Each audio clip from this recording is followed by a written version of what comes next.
Bismillahirrahmanirrahim. Assalamualaikum warahmatullahi wabarakatuh.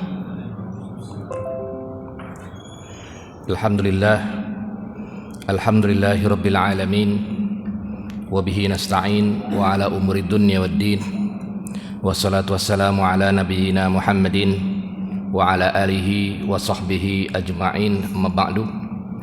Allahumma alimna ma yanfa'una wa zidna ilman.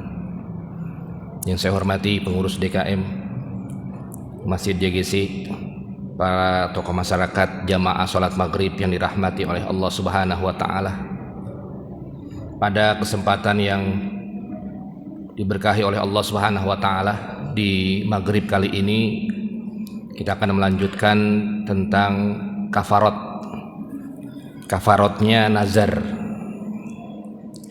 Sebelumnya kita telah menjelaskan apa itu nazar dan bagaimana pembagian nazar, dan bagaimana para ulama membahas tentang makna dan tentang hukum daripada nazar tersebut.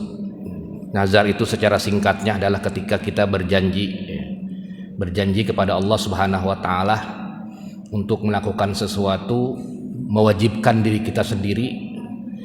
Kemudian kalau kita tidak menepatinya, maka itu disebut dengan nazar, maka wajib hukumnya menepati janji tersebut. Contohnya ada yang disebut dengan nazar mutlak, seperti kalau mutlak itu saya akan mewajibkan diri sendiri, saya akan puasa besok Senin Kamis. Besok Senin Kamis saya akan puasa, ia bernazar seperti itu, maka wajib puasanya. Ada juga yang nazarnya nazar dengan syarat, atau nazar muqayyad. Kalau saya lulus ujian atau kalau saya lulus diterima kerja, maka saya akan bersedekah, maka itu juga disebut dengan nazar, tapi nazarnya adalah nazar syarat. Lalu pada kesempatan yang penuh barakah ini kita akan melanjutkan tentang masalah kafarot nazar. Kafarot nazar kalau ia tidak melaksanakan nazar tersebut, tidak melaksanakan nazar tersebut, maka ada kafarotnya. Kafarotnya itu adalah sama seperti kafaratul yamin, sama seperti kafarot sumpah. Apa bedanya sumpah dengan nazar? Kalau sumpah itu disertai dengan wallahi, demi Allah. Nanti setelah ini ada bab yang namanya bab sumpah, wallahi, demi Allah, atau dengan kalimat-kalimat demi, menggunakan nama Allah Subhanahu wa Ta'ala bersumpah. Nah, itu namanya yamin. Saya akan besok saya akan ketemu kamu, janji kepada manusia seperti itu.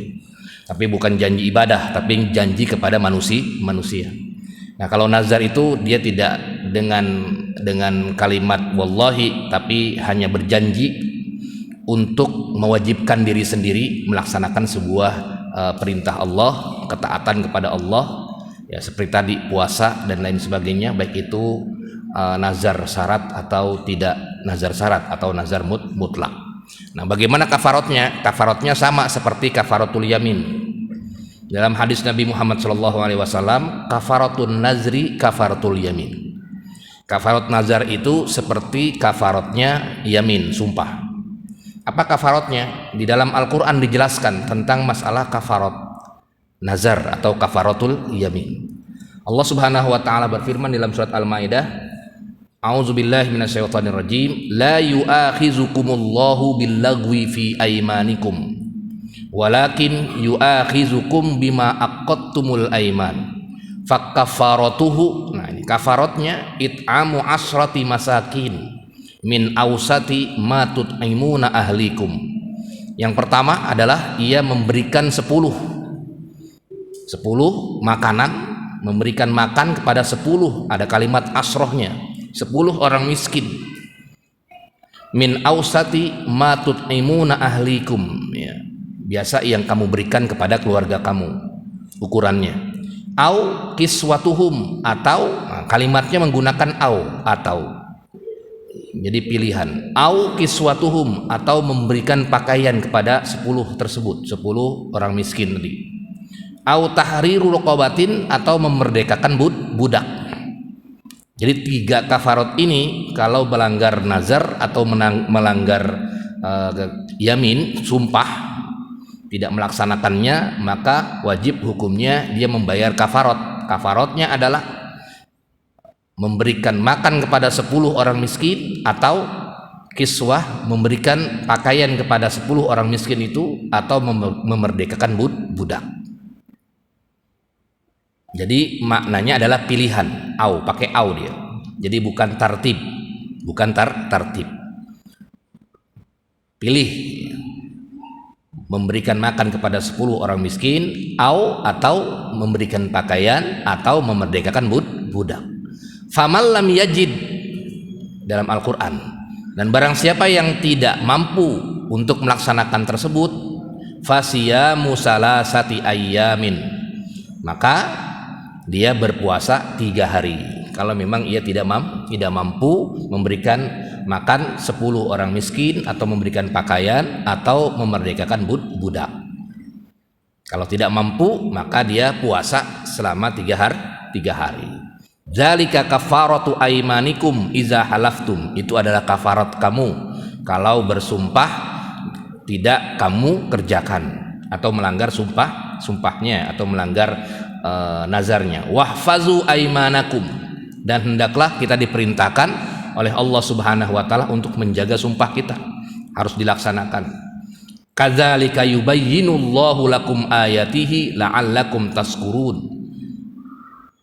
Allah Subhanahu wa taala yubayyinu, telah menjelaskan kepada kita semua tanda-tanda kekuasaan Allah, la'allakum tashkurun, agar kita semua menjadi orang yang bersyukur.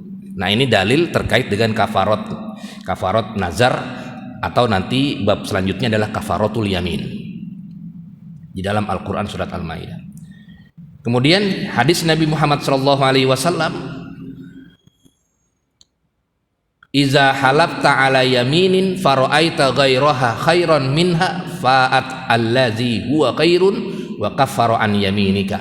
Nah, di dalam hadis Nabi Muhammad SAW, apabila kamu bersumpah, maka kamu tidak melaksanakan sumpah tersebut, maka lakukanlah, wajib melakukan kafarat terhadap sumpah kamu yang kamu tidak kerjakan. Wa ajma'al muslimun, para ulama berijma' ala masru'iyatil kafarati fil yamini billahi, disyariatkannya kafarat, baik itu karena sumpah atau karena nazar kepada Allah Subhanahu wa taala. Jadi ini adalah sebuah dalil terkait dengan kafarat. Kafaratnya adalah tadi 3. Memberikan makan, it'amu asyrati masakin, memberikan makan kepada 10 orang miskin, atau memberikan pakaian, atau memerdekakan budak. Jamaah salat maghrib yang dirahmati oleh Allah Subhanahu wa taala. Nah, di sini para ulama menjelaskan nau'ul wajibi fil kafarati. Al kafaratu wajibun mutlakun. Kafarat itu adalah kewajiban mutlak yang harus kita kerjakan. Yang harus kita kerjakan. Fazahabal jumhur ulama mengatakan bahwasanya kafaratnya itu adalah dilaksanakannya lil faur, segera, bukan ditunda-tunda, segera. Jadi ketika orang tersebut tidak melaksanakan nazarnya atau melanggar sumpahnya, maka dia harus membayar kafarat dengan segera. Nah, ini pendapat jumhur ulama. Adapun pendapat Imam Abu Hanifah wa zahaba Abu Hanifah, maka pendapat Imam Abu Hanifah yajuzul qiyamu bihi mubasharatan au ba'dahu fi asna'il umri. Dia boleh melaksanakan kafaratnya itu baik itu secara langsung faur, atau fi asna'il umri, atau yang penting dia tetap selama dia masih ada umurnya, maka dia wajib untuk melaksanakannya. Jadi tidak lil faur, tapi bukan lil faur, dia bisa ditunda. Nah, ini yang dibahas oleh para ulama terkait dengan kapan waktunya melaksanakan kafarat tersebut. Tapi Bazuhaili di sini menguatkan pendapatnya jumhur. In istata'a, jika memang sudah mampu, kan tadi cuma 3 dia kafaratnya, misalnya memberikan makan kepada orang miskin 10, ya, kemudian nggak mampu memberikan pakaian, ya, atau memberikan pakaian atau memberikan budak. Kalau nggak mampu juga, misalnya ia tergolong orang miskin, nggak punya apa-apa, maka ia bisa puasa selama 3 hari. Maka Imam Abu Hanifah ya bisa ditunda. Misalnya kalau di bulan Ramadan kan nggak mungkin dia puasa wajib kafarat juga, puasa Ramadan juga, ya tidak ada. Jadi harus sendiri-sendiri di Ramadan. Nanti berarti ba'da Ramadan. Ya, misalnya ia melanggar sumpahnya atau melanggar nazarnya di bulan Ramadan. Ya, misalnya ketika di bulan Ramadan ia bersumpah, bernazar misalnya, atau bernazar atau bersumpah misalnya, bahwa saya akan berumroh bulan ini, ya, atau berumroh puasa ini di awal puasa itu. Tapi ia tidak melaksanakannya, maka dia wajib hukumnya membayar kafaratnya itu tadi. Tapi jumhur mengatakan buru-buru dibayar, tapi karena kalau dia mampu melaksanakan mempunyai harta untuk membayar 10 orang miskin itu, berarti langsung ia bayarkan. Tapi kalau misalnya ia tidak mampu, ya, bisa pilihannya tadi, yaitu faman lam yajid fasiyamu salasati ayyam, dia puasa 3 hari. Tapi karena bulan Ramadan, maka tidak bisa dia puasa 3 hari itu, karena bertepatan juga dengan bulan Ramadan. Nggak bisa 2 niat dalam wajib itu, nggak bisa 2 niat. Nah, maka dia ba'da Ramadan dia mesti melaksanakan puasa nazar tersebut, ya, atau puasa kafarat atau puasa nazar wajib 3 hari.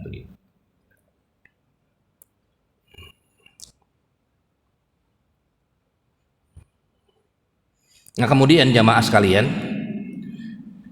terkait dengan khisalul kafarah, ya, pembahasan tentang kafaratnya ada 3 di sini. Imma al-it'am, jadi hanya pilihan, bukan tartib, ya. Pertama memberikan 10 orang miskin, tidak, tapi pilihan, karena kalimatnya di dalam Al-Quran pakai au, ya, pakai au itu berarti maknanya adalah takhir.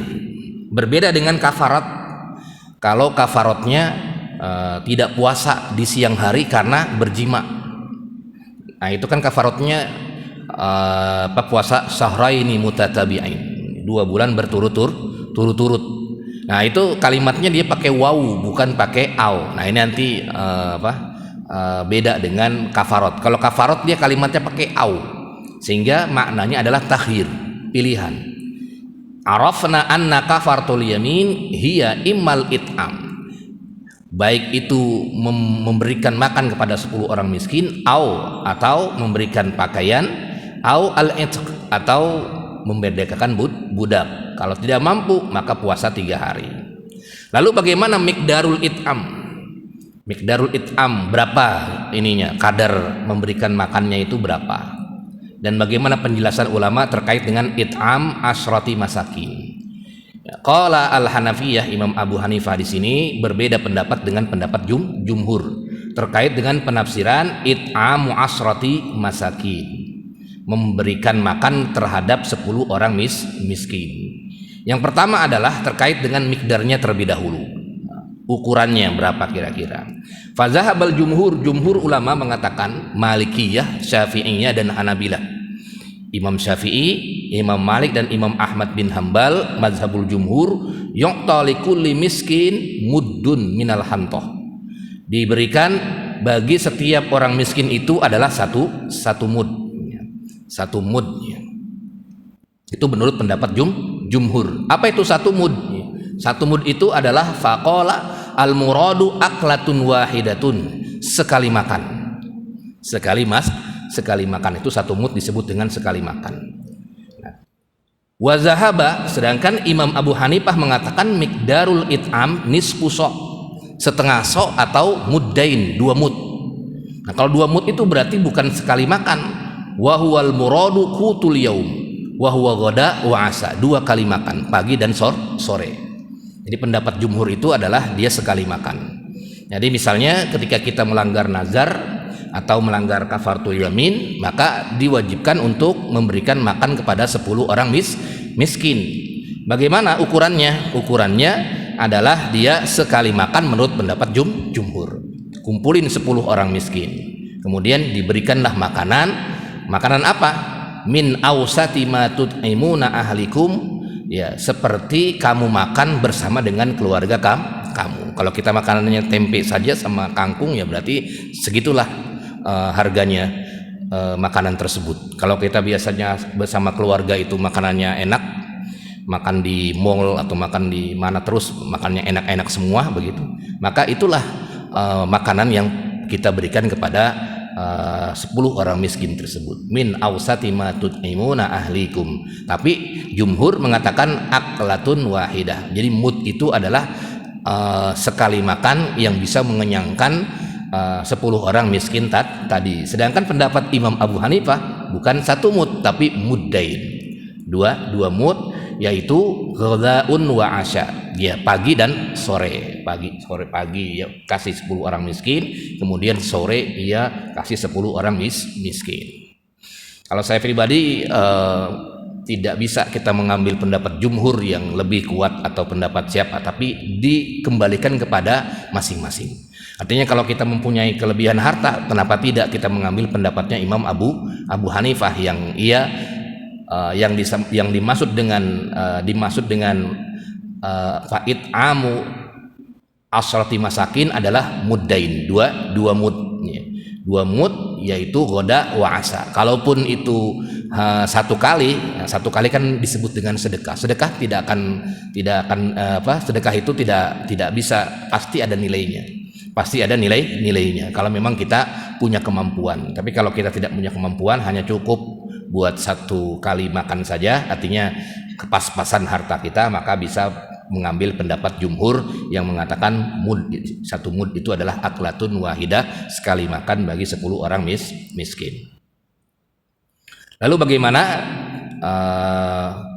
di sini disyaratkan Imam Abu Hanifah dan pendapat kebanyakan para ulama, fa'aklatun musbi'ah, makannya itu sampai mengenyangkan. Jadi tidak bisa kita artinya yang disebut dengan it'amu ta'amim masakin ini adalah makanan yang mengenyangkan.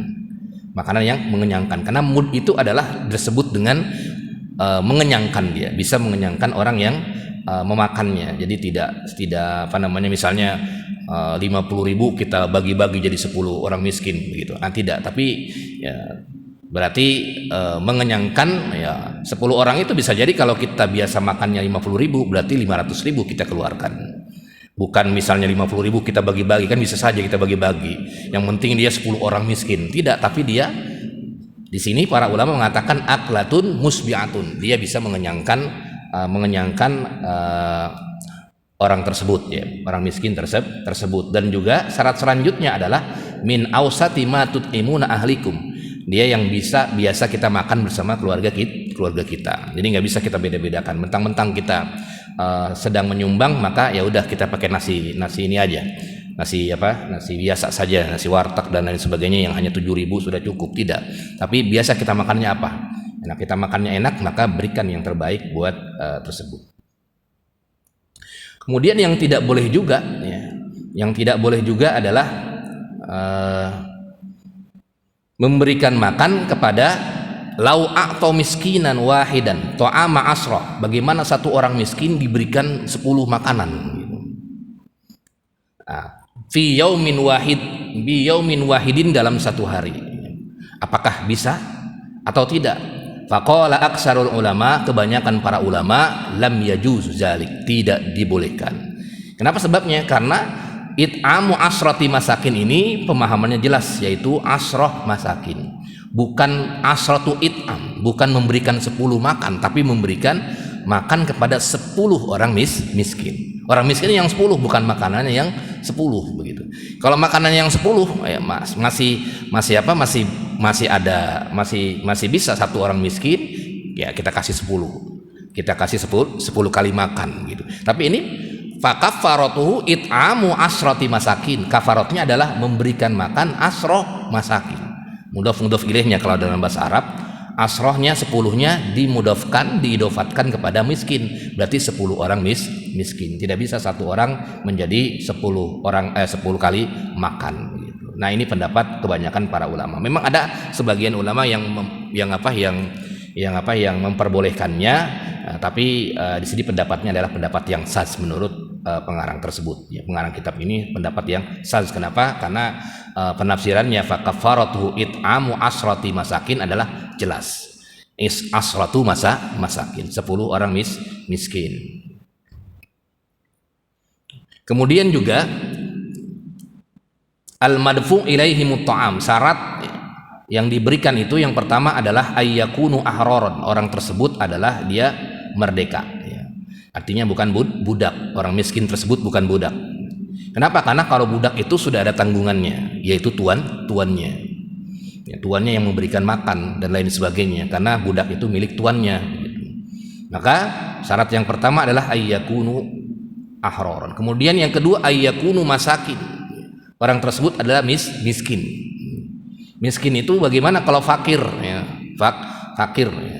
Ya memang fakir itu kalau kita baca di bab zakat ya pada pertemuan-pertemuan sebelumnya ya, fakir itu kan adna minal masakin, lebih bawah daripada miskin. Otomatis kalau dia dikatakan orang fakir berarti dia sebenarnya orang miskin juga begitu. Dan tidak setiap orang miskin orang fakir. Jadi penafsiran jumhur itu memang makanya di dalam zakat itu kan dikatakan kalau kita baca ayat zakat ya, terkait dengan pembagian zakat, nah itu kan lil fuqara wal masakin, orang fakir kemudian orang miskin. Nah sehingga pendapat kebanyakan para ulama fuqara itu adalah adna minal masakin, lebih buruk tanda kutip ya, lebih bawah daripada miskin. Artinya kalau memang bagaimana kalau dia fakir ya berarti dia otomatis dia miskin begitu.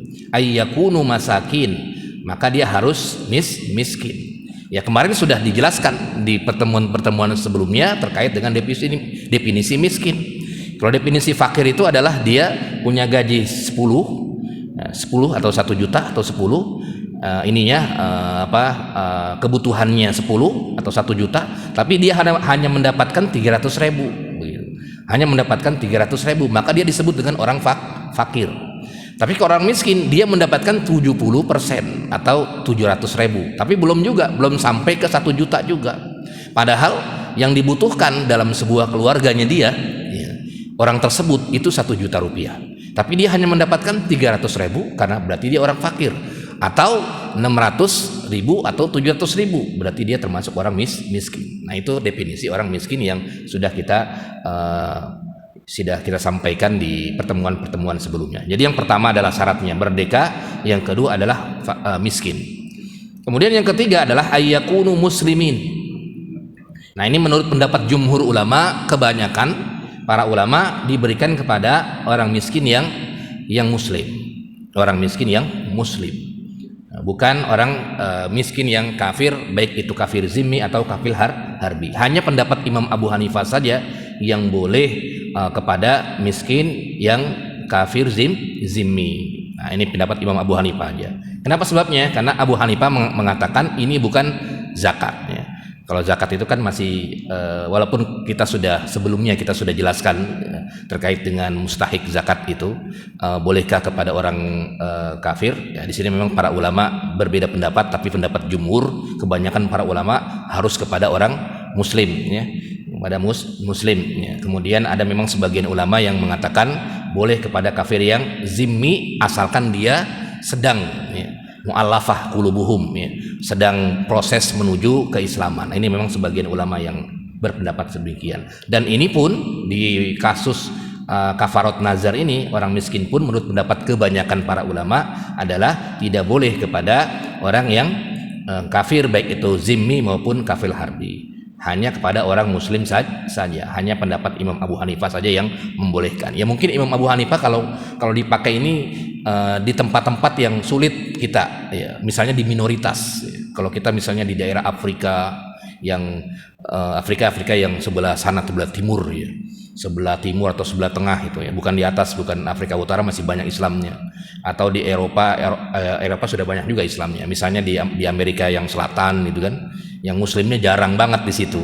Apalagi kalau daerahnya kita nggak ada muslim kecuali kita dan tangga kita bukan miskin.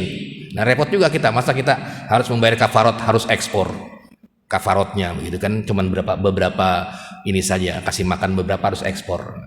Ya, makanya di sini bisa kita ambil pendapat Imam Abu Hanifah kalau memang kondisinya demikian.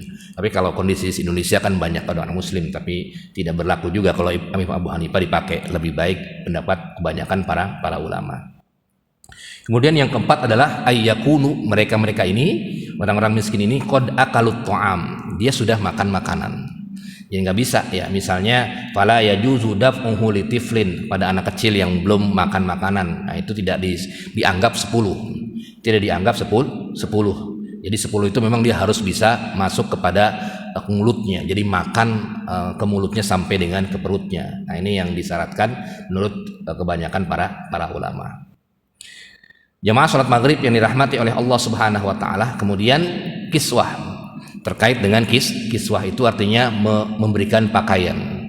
Nah, sifatul kiswah, pakaian itu annaha la tajuzu ala sabilit tamlik hatta indal hanafiyah li'annal kiswah lil wiqayah minal hur wal barad. Jadi kiswah itu yaitu berbentuk pakaian, tidak bisa kita hanya kita ngasih misalnya baju saja, bawahnya tidak, ya bisa menutupnya. Ini kebanyakan para ulama yang berpendapat demikian. Jadi kiswah itu memang menutup badan auratnya, Kalau misalnya wanita di sini qadrul kiswah faqala al hanafiyah adnal kiswah ma yasturu amatal badan. Imam Abu Hanifah mengatakan kiswah itu adalah minimal dia bisa menutup badannya. Dan adapun badan tersebut adalah indal hanafiyah, yaitu aurat. Ya, kalau wanita berarti auratnya semuanya kecuali tadi telapak tangan dan lain sebagainya terkait dengan bab aurat. Berarti memang bagusnya memang satu setel untuk menghindari perbedaan pendapat para ulama di sini. Wa qala al-Hanabilah, Imam Ahmad bin Hanbal tataqaddar al-kiswah bima tujzi'u shalah. Ya, yang dibolehkan memakai pakaian salat ya. Fa in kana rajulan kasahu sauban tujzi'u shalah. Kalau misalnya dia laki-laki, dia memakai pakaian saub. Saub itu bukan pakaian atas, tapi pakaian atas dan bawah juga saub. Kemudian imra'ah ya, kasaha, dia memberikannya komison wa khimaron, semuanya, jilbabnya semua ke bawah juga. Nah, ini pendapat kebanyakan para ulama. Maka nggak boleh di sini hanya memberikan wala tajzi'u bittifaq. Sepakat para ulama hanya memberikan atasnya saja, misalnya celananya saja. Nah, tidak bisa karena bukan disebut kiswah itu namanya. Atau pecinya saja atau sendalnya saja. Nah, tidak bisa. Li'anna la bisihima la yusamma muktasiyan. Karena ketika memakainya tidak muktasian. Kasa itu dalam bahasa Arab artinya bisa menutup auratnya, menutup badannya dan lain sebagainya. Maka tidak bisa disebut dengan kiswah urfan. Secara adat tidak bisa dikatakan kiswah. Nah, ini terkait dengan penjelasan ulama terkait dengan masalah kiswah. Jadi ketika pilihan tadi, memang mahalan mana ya? Memang kalau dari sisi mahal-mahalnya, kok ini yang paling depan malah makin mahal ya. Ya lihat aja kalau tadi pilihannya, yang pertama itu adalah memberikan makan kepada orang miskin 10, itu kan nggak terlalu mahal. Kemudian yang kedua adalah kiswah ya, memberikan pakaian, itu lumayan, itu pakaian, makanan kan lebih mahal pakaian kali 10 lagi. Kemudian yang ketiga adalah itqu raqabah, memerdekakan budak itu kalau sekarang memang tidak ada budak, tapi kalau di zaman Rasulullah ya, masih ada budak itu, mahal memerdekakannya. Bahkan Abu Bakar itu sampai mengeluarkan beberapa ribu dinar untuk memerdekakan Bilal radhiyallahu anhu, begitu kan, dari tangannya ini ya, Muawiyah bin Abi Sufyan itu ya, dari tangannya Umayyah bin Harb gitu ya. Nah, itu mahal, berarti makin kesini makin mahal, makin mahal. Tapi itulah yang ada di dalam Al-Qur'an, Al-Qur'an. Ya. Wallahu a'lam, hikmahnya sih memang tidak dijelaskan ya. Kenapa ini kok yang ke depan makin mahal ya. Makin mahal yang kedepannya ya. Tapi alhamdulillahnya ini ya dikasih kalimat au itu adalah ya. Atau pilihan, bukan tartibnya. Kalau tartib, apalagi kalau yang paling mahal, berarti kan dari yang paling mahal dulu tartibnya. Nah, maka Quran mengatakan pakai kalimat au. Nah, di sini memang ada pengarangnya Wahab Az-Zuhaili ini, hikmahnya ini adalah ya, terkait dengan urutan it'am. Pertama memberikan 10 orang miskin, kemudian kiswah memberikan pakaian, kemudian memberikan budak. Ini kembali kepada kemaslahatan, kemampuan daripada masing-masing. Kalau iya memang orang miskin itu adalah butuh makanan, yang makan yang dikedepankan. Kalau memang yang dibutuhkan adalah pakaian, maka pakaianlah yang dikedepankan. Kemudian kalau yang dibutuhkan adalah memerdekakan budak, misalnya di zaman dulu ya, yang masih ada budak itu, dibutuhkan adalah memerdekakan budak karena dia pengen keluar dari tuannya yang sering menzoliminya. Ya kan, Bilal bin Rabah itu kan, Bilal itu kan tuannya seorang kafir yang memerangi Nabi begitu. Maka ya, kalau misalnya seorang seperti Abu Bakar, wajar ketika pilihnya adalah itqu raqabatin, memerdekakan budak. Nah, ini salah satu hikmahnya. Nah, kemudian saum di sini puasa ya, yang kalau tidak mampu tiga-tiganya maka boleh berpuasa 3 hari. Boleh berpuasa tiga hari.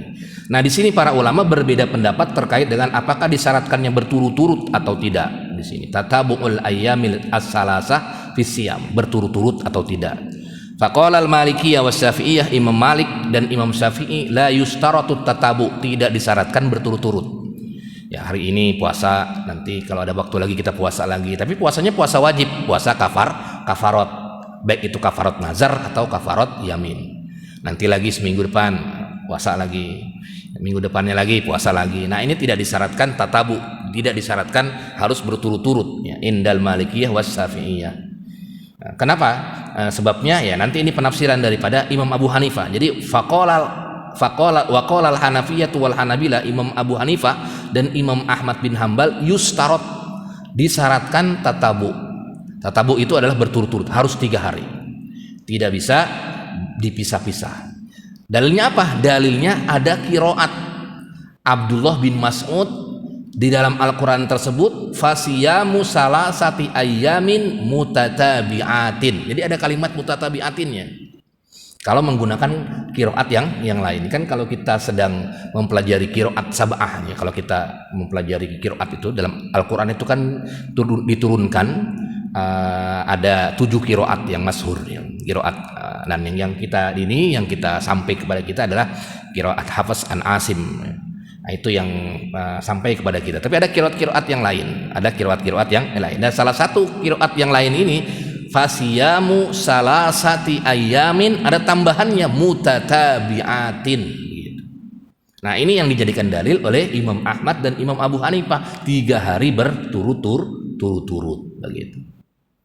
Nah, kalau di sini Wahbah Zuhaili menguatkan pendapatnya menguatkan siapa? Kalau Wahbah Zuhaili justru pendapatnya menguatkan pendapat yang Malikiyah dan Syafi'iyah. Ya, kenapa sebabnya? Ya karena di sini qiraat Ibnu Mas'ud ini adalah qiraat sazah. Qiraat sazah itu qiraat yang tidak masyhur. Jadi yang masyhur itu adalah qiraat yang kita baca ini, qiraat masyhur. Sehingga pendapatnya Syafi'iyah dan Malikiyah dirajih oleh pengarang. Artinya pendapat yang mengatakan tidak harus 3 hari berturut-turut, bisa minggu ini, minggu depan dan lain sebagainya. Sebabnya apa? Sebabnya di dalam Al-Quran Al-Ma'idah tidak ada kalimat mutatabi'atinnya, hanya fasiyamu salasati ayyam. Nah, ini yang menjadi poin perbedaan pendapat para ulama. Ya, sampai sini ada diskusi, tafadhol silakan. Iya, Pak Haji. Waalaikumsalam warahmatullahi wabarakatuh. Mengenai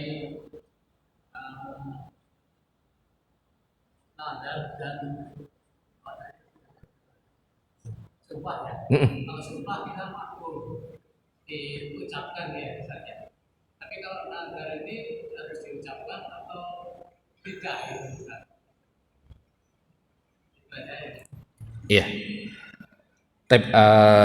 Pertanyaan yang bagus ya, terkait dengan bagaimana hukumnya kalau dia hanya di dalam hati saja ya. Di dalam hati saja tidak dilafazkan. Ya harus dilafazkan. Kalau di dalam hati ya belum termasuk fi'al, dia belum termasuk sebuah tindakan.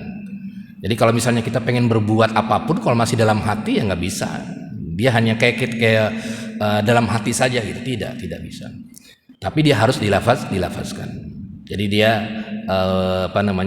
mengucapkan dalam ininya, lisannya, saya besok nih Senin besok saya akan puasa, Senin Kamis saya bernazar kepada Allah Subhanahu wa taala.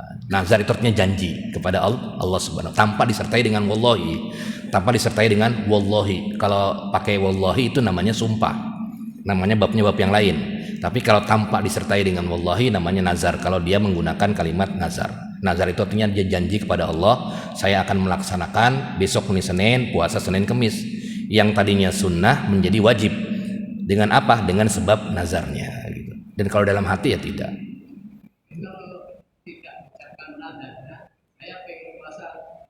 Oh, itu azam namanya, azam aja. Kalau pengen itu azam. Iya, dia harus menggunakan kalimat janji atau nazar. Iya. Kalau itu kan azam bisa aja. Saya pengen ke ini, saya pengen ke ini. Nanti kalau saya dapat rezeki, saya pengen nyumbang fakir miskin gitu. Itu kalau cuman sekedar pengen itu namanya azam. Izin keinginan itu kalau dia terlaksana dapat pahala, kalau tidak ya tidak. Tapi kalau nazar itu dia benar-benar mengikrarkan dirinya sendiri, berjanji kepada Allah, kalau saya dapat ini uang, saya berjanji saya akan ini. Itu tandanya kita mengilzamkan. Ilzam itu artinya mewajibkan kepada diri kita sendiri. Saksinya apa? Allah Subhanahu wa taala. Tapi kalau cuma sekedar keinginan saja, saya pengen ini, itu baru keinginan. Justru ada dalam hadis bagus. Karena dalam hadis ada di kitab Arba'in Nawawiyah kalau tidak salah. Barang siapa kalau kebaikan itu baru keinginan saja, itu sudah dapat pahala. Kalau misalnya kebaikan, saya pengen ini kan kalau ada nazar mutlak, bukan nazar ya. Kalau ini saya pengen puasa besok, saya pengen puasa gitu kan. Baru keinginan, itu bukan nazar berarti. Baru keinginan. Faman hamma bihasanatin kalau tidak salah ininya hadisnya. Barang siapa yang berkeinginan dalam hatinya atau berkeinginan untuk puasa, maka akan dicatat oleh Allah Subhanahu wa taala 1 kebaikan, bahkan 10 kebaikan sampai 10 kalau kebaikan. Kalau melaksanakan maka dilipat gandakan. Tapi kalau keburukan tidak, walaupun dia sudah berazam, berkeinginan untuk berbuat jahat, dia tidak begitu. Nah, itu keunggulannya. Jadi menurut saya kalau nazar itu mesti dilafazkan kalimat nazarnya atau janjinya kepada Allah. Walaupun tidak dengan kalimat nazar, tapi dia berjanji kepada Allah. Maknanya sama begitu. Tapi kalau cuma keinginan saja itu tidak. Oh ya, saya baru ingat kemarin kalau tidak salah ya, pertemuan kemarin ada yang bertanya terkait dengan apakah Rasulullah atau para sahabat ya bernazar. Itu para sahabat saya baca itu Umar bin Khattab dia pernah bernazar, tapi Rasulullah belum. Jadi Rasulullah tidak, saya belum baca ya. Saya sudah cari kemana-mana nggak ketemu hadis dalilnya terkait dengan Rasulullah bernazar.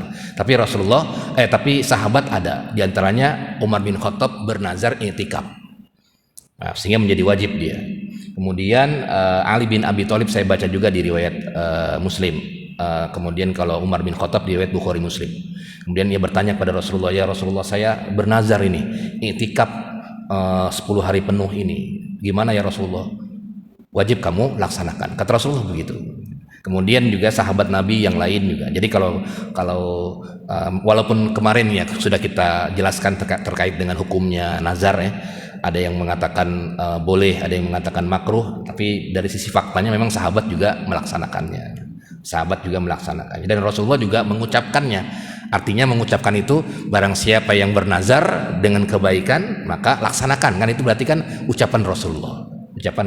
Rasulullah Shallallahu Alaihi Wasallam. Iya Pak Di. Misalnya melanggar syariat, contohnya aja puasa menurut sunnah kan, sehari puasa sehari enggak. Kalau kemudian dia pengen puasa setahun penuh, itu bagaimana? Oh nggak bisa, kemarin sudah dijelaskan ya. Nggak perlu dilaksanakan. Justru itu namanya disebut masuk ke dalam nazar haram. Jadi ada nazar maksiat. Kalau kafarat kemarin sudah dijelaskan terkait dengan hukum nazar maksiat itu, jumhur mengatakan tidak perlu kafarat. Yang kafarat itu adalah nazar yang kurba, nazar yang mendekatkan diri kepada Allah, sholat, sedekah itu. Tapi kalau nazar maksiat, nazar makruh, nazar haram itu tidak perlu dibayar juga nazarnya, kafaratnya begitu ya, kafaratnya. Termasuk kalau bernazar pengen mencuri dan lain sebagainya, kemudian ia tidak laksanakan, saya ada kafaratnya enggak? Tidak. Tidak ada kafarotnya menurut kebanyakan para ulama. Bahkan menurut saya itu adalah hampir kesepakatan para ulama kalau nazar maksiat, nazar haram itu tidak ada kafarotnya. Ada lagi tafadhol jemaah sekalian. Kalau nazar mubah bagaimana? Nazar mubah itu seperti saya berjanji akan makan gitu ya, kan nazar mubah namanya. Enggak. Kalau di kitab ini dia tidak. Yang ditunaikan itu yang sepakat ya para ulama itu kurba. Nazar kurba itu nazar yang sunnah. Tapi kalau yang mubah itu memang ada pendapat ulama seperti Abu Hanifah yang kemarin saya ingat itu di lembar yang tentang masalah hukum itu, hukum nazar mubah. Memang ada sebagian ulama yang tetap ada kafarotnya. Yang tidak ada kafarotnya itu nazar maksiat dengan nazar haram, itu tidak ada kafarotnya. Tapi kalau nazar yang nazar wajib itu tidak ada nazar karena wajib ya harus dilaksanakan. Kalau nazar sunnah sepakat para ulama ada kafarotnya kalau tidak melaksanakannya. Ya kurbah kan ada dua, ada yang wajib, ada yang sunnah. Kalau kurbah yang wajib, saya bernazar saya akan puasa Ramadan tahun besok. Saya akan bernazar begitu. Ya itu udah wajib, nggak perlu bernazar pun nggak perlu begitu. Nah maka nazar wajib itu kebanyakan para ulama bahkan mendekati sepakatan ya tidak perlu bernazar seperti itu. Yang nggak ada kafarotnya juga. Karena kalaupun ada kafarotnya pun kalau dia tidak mengerjakan ya dosa juga ya. Karena wajib itu. Tapi kalau yang sunnah atau yang kurba maka tadi sepakat para ulama ada kafarotnya. Sedangkan yang mubah ini terjadi perbedaan pendapat. Tapi yang paling banyak kebanyakan ulama tidak perlu ada kafarot. Kecuali nanti berjanji yang mubah tapi berjanji itu bisa. Wallahi saya pengen besok janji sama teman kita. Wallahi saya datang besok begitu. Kita nggak datang. Nah itu ada kafarotnya. Kalau sumpah, tapi kalau nazar kepada Allah tidak. Dia hanya kurba saja. Berbeda hukumnya dengan masalah yamin tadi ya besok. Yamin baik itu sumpah dengan kata wallahi, nah itu memang ada kafarotnya. Menurut pendapat kebanyakan ulama baik itu yang kurbah atau yang dibolehkan, dibolehkan. Wallahu alam bisawab ya. Mudah-mudahan bermanfaat ya. Nanti kita lanjutkan di pertemuan yang akan datang. Sama-sama kita akhiri dengan membaca doa kafaratul majlis. Subhanakallahumma asyhadu an la ilaha illa anta astaghfiruka wa atubu ilaik. Assalamualaikum warahmatullahi wabarakatuh.